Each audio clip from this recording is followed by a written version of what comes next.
Hi, I'm Ross RT.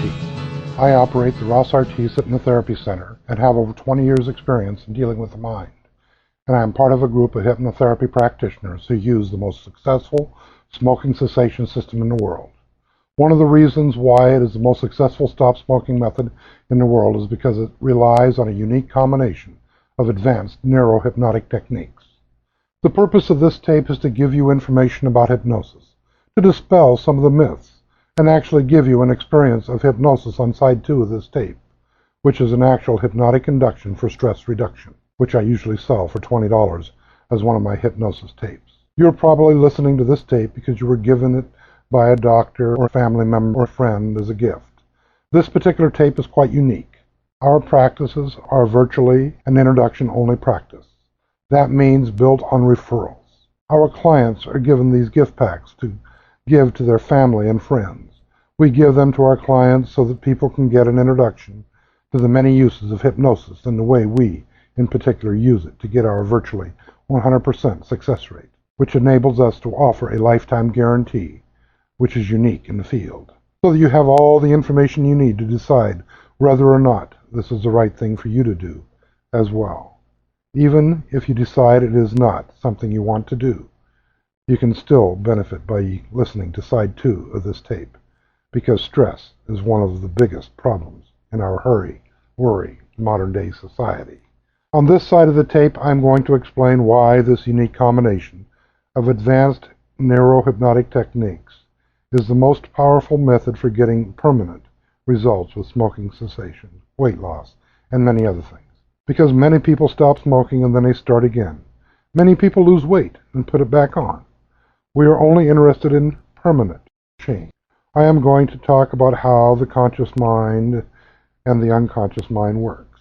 I am going to talk about our unique combination of hypnosis and the new science of neuro-linguistic programming, which takes hypnosis to an even greater level of effectiveness.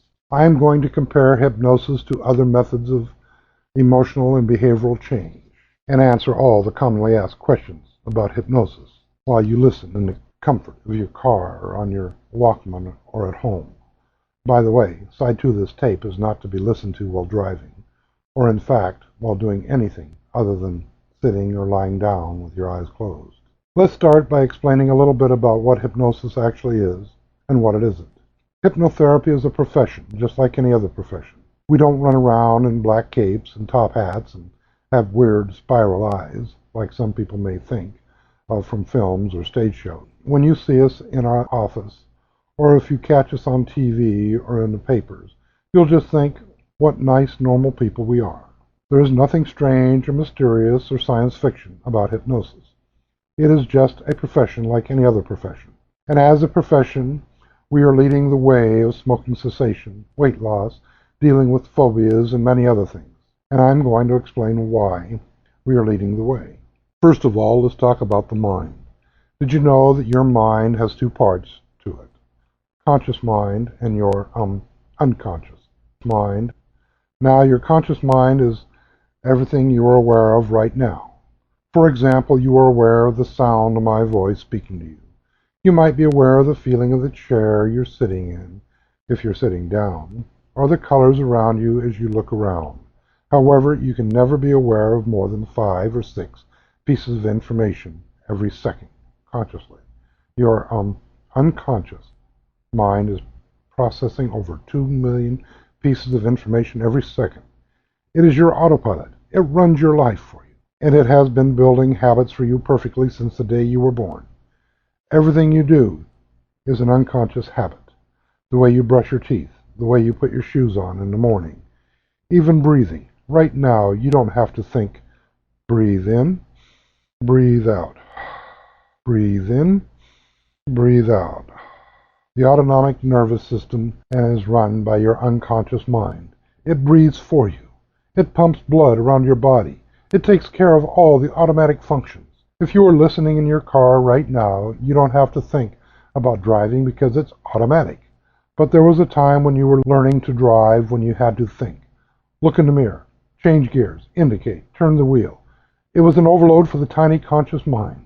But then the little conscious mind downloaded the information into the powerful unconscious mind, and those things all became automatic, habitual behaviors.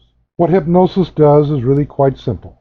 Instead of having to practice to acquire new habits or get rid of an old unwanted habit, hypnosis allows or enables us to communicate directly with the unconscious mind and cut out the practice stage.